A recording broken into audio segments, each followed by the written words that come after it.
நாளைக்கான வீடியோவில் வந்து என்ன நடக்குது அப்படின்னு பார்க்குறதுக்குனா நம்ம சேனலை மட்டும் லைக் அண்ட் சப்ஸ்கிரைப் மட்டும் பண்ணிடுங்க.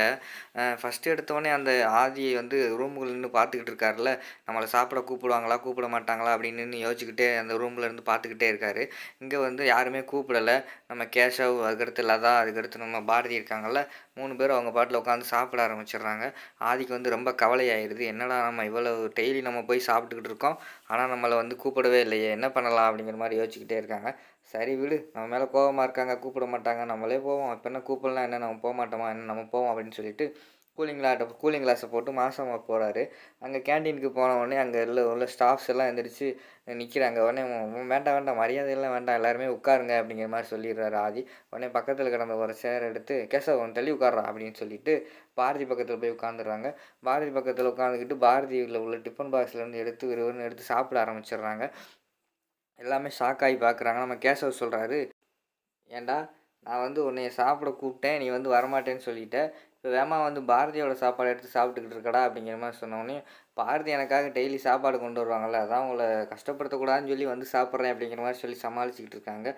பாரதி வந்து கோபமாகவே இருக்காங்க. உடனே ஆதி சொல்கிறாங்க, பாரதி என்ன என் மேலே இன்னும் கோபமாக இருக்கீங்களா, நான் சொல்கிறத கொஞ்சம் புரிஞ்சுக்கோங்க அப்படிங்கிற மாதிரி சொல்ல வராங்க. நீங்கள் ஒன்றுமே எனக்கு எதுவுமே விளக்கம் கொடுக்க தேவையில்லை அப்படிங்கிற மாதிரி பாரதி வந்து கோவப்பட்டு பேசிடுறாங்க. உடனே ஆதி வந்து சொல்கிறாங்க, ஏன் பாரதி இப்படி கோவப்பட்டு பேசுகிறீங்க, நான் வந்து உங்களை வந்து ஒரு ஃப்ரெண்டாக தானே பார்க்குறேன் அப்படிங்கிற மாதிரி சொல்கிறாங்க.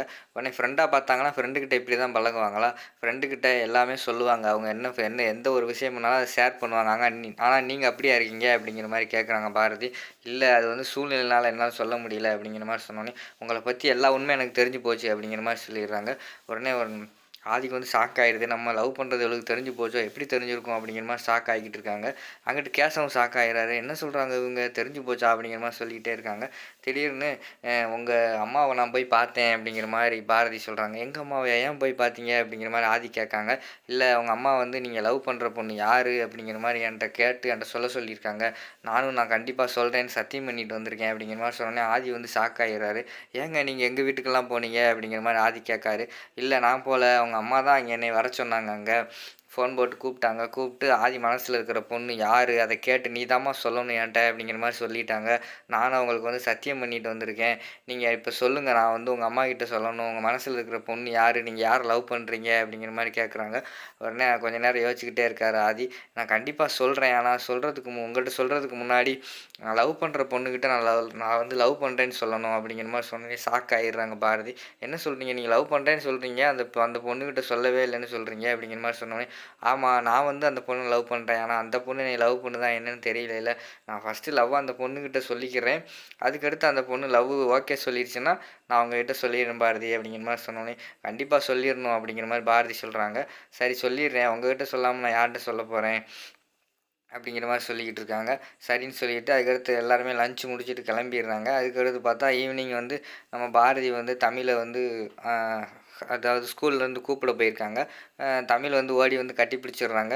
அம்மா அப்படின்னு சொல்லிட்டு வர்றாங்களா. உடனே வந்து பாரதி சொல்கிறாங்க, சாப்பிட்டியா நல்லா அப்படிங்கிற மாதிரி சொல்கிறாங்க. நல்லா சாப்பிட்டேம்மா, இன்றைக்கி வந்து சாப்பாடு ரொம்ப டேஸ்ட்டாக இருந்துச்சு அப்படிங்கிற மாதிரி சொல்கிறாங்க. எல்லாத்தையும் சாப்பிட்டியா அப்படிங்கிற மாதிரி பாரதி கேட்காங்க. எல்லாத்தையும் சாப்பிட்டேம்மா அப்படின்னு தமிழ் சொல்கிறாங்க. ஆனால் தமிழ் வந்து அங்கே நின்று தேடிக்கிட்டே இருக்காங்க. என்னம்மா நீ தான் வந்தியா அப்படிங்கிற மாதிரி கேட்டோடனே, ஆமாம் நான் தான் வந்தேன், உனக்கு வேறு யார் வரணும் அப்படிங்கிற மாதிரி பாரதி கேட்காங்க. இல்லை சும்மா தான் கேட்டேன் அப்படின்ற மாதிரி சொல்கிறாங்க.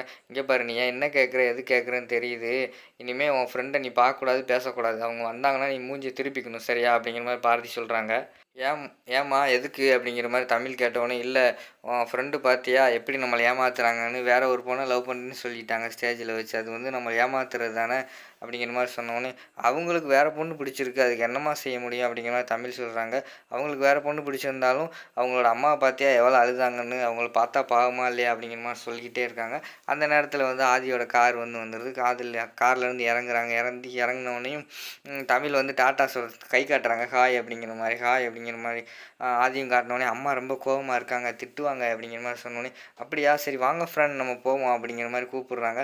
சரி இந்த வாரேன்னு சொல்லிட்டு ஓடி வந்துடுறாங்க. ஏய் தமிழ் வா போவோம், வீட்டுக்கு போவோம் அப்படிங்கிற மாதிரி பாரதி கூப்பிட்றாங்க. போமா நான் வரல, நான் என் ஃப்ரெண்டு கூட காரில் தான் வருவேன் அப்படிங்கிற மாதிரி சொல்கிறாங்க. என்னடி காரில் வருவேன்னு சொல்லிக்கிட்டு இருக்க அப்படிங்கிற மாதிரி பாரதி கேட்குறாங்க. இல்லை பைக்கில் வந்தால் என் முடியெல்லாம் களைஞ்சிரும், நான் காரில் தான் வரப்போகிறேன் அப்படிங்கிற மாதிரி சொன்னேன். என்னமோ பண்ணு போ அப்படிங்கிற மாதிரி சொல்லிவிட்டு அந்த இடத்த விட்டு பாரதி கிளம்புற மாரி காட்டுறாங்க. அப்போ வந்து நாங்க போய் ஐஸ்கிரீம் சாப்பிட போறோம் பாரதி, நீங்க வாரீங்களா? அப்படிங்கிற மாரி ஆதி கேட்காரு. விறுவிறுன்னு அத கண்டுக்காத மாரி போயிடுறாங்க ஸ்கூட்டில. அடுத்து வந்து தமிழும், ஆதியும் ஐஸ்கிரீம் ஷாப்புக்கு போயிடுறாங்க. போய் உங்களுக்கு என்ன வேணும் ஃப்ரெண்ட் சொல்லுங்க அப்படிங்கிற மாரி சொன்னேன். எனக்கு ஐஸ்கிரீம் வேணும். ஆல்ரெடி உங்க அம்மா என் மேல கோவமா இருக்காங்க. இப்ப நீங்க ஐஸ்கிரீம் கேட்குறீங்களே அப்படிங்கிற மாரி ஆதி சொல்றாரு. அவங்களுக்கு தெரியாம நம்ம சாப்பிட்டுக்குருவோம் அப்படிங்கிற மாரி தமிழ் சொல்றாங்க. சரின்னு சொல்லிட்டு ஐஸ்கிரீம் ஆர்டர் சொல்லிடுறாங்க. எனக்கு 2 வேணும் அப்படிங்கிற மாரி கேட்காங்க. 2 ஐயோ! அம்மா திட்டுவாங்க அப்படிங்கிற மாரி சொன்னோனே, உங்களுக்கு கோல்டெல்லாம் வந்துரும் அப்படிங்கிற மாரி சொல்றாங்க ஆதி. இல்ல வராது இன்னைக்கு ஒரு நாள் தான் அப்படிங்கிற மாரி தமிழ் சொல்லிடுறாங்க. சரின்னு சொல்லிட்டு சாப்பிட்டுக்கிட்டு இருக்கும்போது, ஃப்ரெண்ட் நீங்க தான் சொன்னீங்கல்ல, நீங்க யார லவ் பண்றேன்னு சொன்னீங்கல்ல, அந்த பொண்ணு எனக்கு சொல்லுங்களேன் அது யாரு என்னன்ட்டு அப்படிங்கிற மாரி தமிழ் கேட்க ஆரம்பிச்சுடுறாங்க. அ அது வந்து நான் உங்களுக்கு குழு தரேன் நீங்க கண்டுபிடிச்சுக்கோங்க அப்படிங்கிற மாரி ஆதி சொல்ல ஆரம்பிச்சாரு. அந்த பொண்ணு வந்து ரொம்ப அழகா இருக்கும். அது மட்டும் இல்லாம லட்சணமா இருக்கும். முக்கியமா வந்து அறிவான பொண்ணு அப்படிங்கிற மாரி சொல்றாங்க. என்ன ஃப்ரெண்ட் இப்படி குண்டக்க மண்டக்க கேள்வி கேட்குறீங்க? எனக்கு சஸ்பென்ஸே பிடிக்காது. என்னால கண்டுபிடிக்க முடியல ஃப்ரெண்ட் அப்படிங்கிற மாரி சொன்னோனே, சரி கடைசியா ஒரு குழு சொல்றேன். அத வச்சு நீங்க ஈஸியா கண்டுபிடிச்சிடலாம் அப்படிங்கிற மாரி சொல்றாங்க. சொல்லுங்க ஃப்ரெண்ட் அப்படிங்கிற மாரி தமிழ் கேட்குறாங்க. அ இப்ப அந்த பொண்ணு வந்து என்னோட கண்ணு முன்னாடி உட்காந்து ஐஸ்கிரீம் சாப்பிட்டுக்கிட்டு இருக்கு அப்படிங்கிற மாரி ஆதி சொல்றாரு. ஃப்ரெண்ட் நீங்க என்னைய தான் சொன்னீங்களா? அப்படிங்கிற மாரி சொன்னேன். ஆமா உங்களைய தான் சொன்னேன் அப்படிங்கிற மாரி சொன்னோனே, எங்க அப்பாவும் என்னைய அப்படித்தான் சொல்வாரு. இந்த உலகத்திலேயே அழகான பொண்ணு நீ தான் அப்படிங்கிற மாரி சொல்லுவாரு அப்படிங்கிற மாரி சொன்னோனே, அப்படியா ஃப்ரெண்ட் சரி ஃப்ரெண்ட் ஐஸ்கிரீம் சாப்பிடுங்க அப்படிங்கிற மாரி சொன்னோனே, ஏன் ஃப்ரெண்ட் கல்யாணத்த நிப்பாட்னீங்க? எனக்காகவா? அப்படிங்கிற மாரி தமிழ் கேட்காங்க. ஆமா உன் கூட பேச முடியாது, பழக முடியாதுன்னு தான் கல்யாணத்தையே நிப்பாட்டிட்டேன் ஃப்ரெண்ட் அப்படிங்கிற மாதிரி ஆதி சொல்லிடுறாங்க. உடனே சிரிச்சுக்கிட்டே போய் கட்டிப்பிடிச்சாங்க. தமிழ் வந்து ஆதிய. உடனே ஆதியோட மனசுக்குள்ள வந்து அந்த ஹார்ட் வந்து நல்லா துடிக்க ஆரம்பிச்சிருது. அவரால ஃபீல் பண்ண முடியுது. அதுக்கடுத்து பேக்ரவுண்டில அந்த இதயமே இதயமே சாங்ஸ் எல்லாம் ஓடிக்கிட்டு இருக்கு. அதோட பார்த்தீங்கன்னா, இந்த வீடியோ வந்து முடிச்சிடுறாங்க.